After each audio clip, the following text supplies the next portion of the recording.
ঝিনাইদহ যশোর মহাসড়কের বেশ কিছু স্থান দেবে গিয়ে ঢেউয়ের মতো অবস্থার সৃষ্টি হয়েছে। মহাসড়কটি যেন মৃত্যুর ফাঁদে পরিণত হয়েছে। যানবাহনের ক্ষতির পাশাপাশি ঘটছে ছোট বড় দুর্ঘটনা, যেন দেখার কেউ নেই। সড়ক বিভাগ বলছে তীব্র তাপদাহের কারণে পিচ গলে যাওয়া এবং সড়কে চলাচল করা গাড়ি ওভারলোডিং এর কারণে এমনটি হয়েছে। আমি যেহেতু আপনি একজন ড্রাইভার, প্রতিনিয়ত দুর্ঘটনা ঘটছে। এইটা যদি খালি চোখে বা করে বলা লাগে তাহলে বুঝতে হবে যে তাদের সমস্যা আছে। এটা বলার কিছু নেই, তো পরিষ্কার দেখা যাচ্ছে, বোঝা যাচ্ছে। এই যে হাসপাতাল বন্ধ হচ্ছে।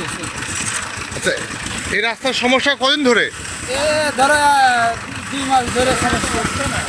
আর এর আগে চলা যাচ্ছিল, পয়সা ছিল কিন্তু চলা যাচ্ছিল, এরকম সমস্যা 2 মাস।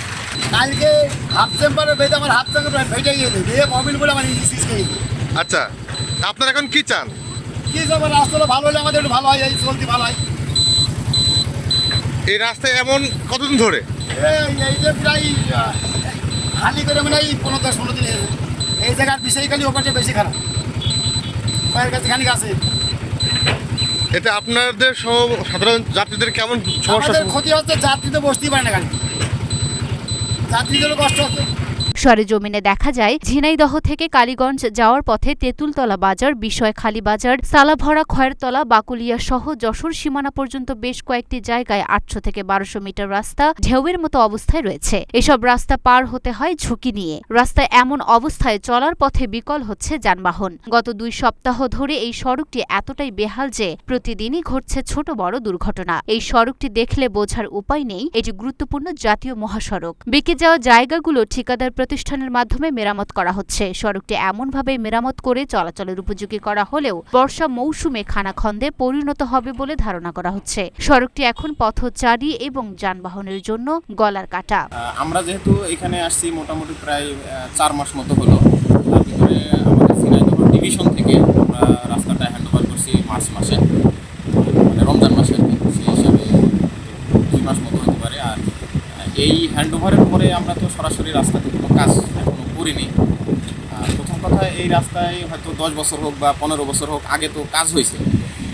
সেই কাজটার পরে হয়তো কিছু টুকিটাকি হয়তো মেনটেন্যান্সের কাজও হতে পারে।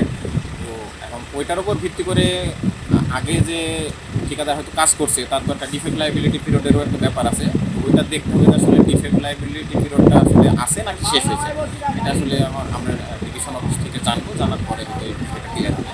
জানা যায় 2 মাস হল ঝিনাইদহ যশোর সড়ক উইকেয়ার সেকশন 6 লেন প্রকল্পের অধীনে সড়কটি হস্তান্তর করা হয়েছে, যার ফলে ঝিনাইদহ সড়ক বিভাগের অধীনে নেই। সড়কের সকল সমস্যা প্রকল্পের মাধ্যমে সমাধান করা হচ্ছে। ইতোমধ্যে 800 মিটার রাস্তার সমস্যা চিহ্নিত করে সেগুলো মেরামত করা শুরু করেছে।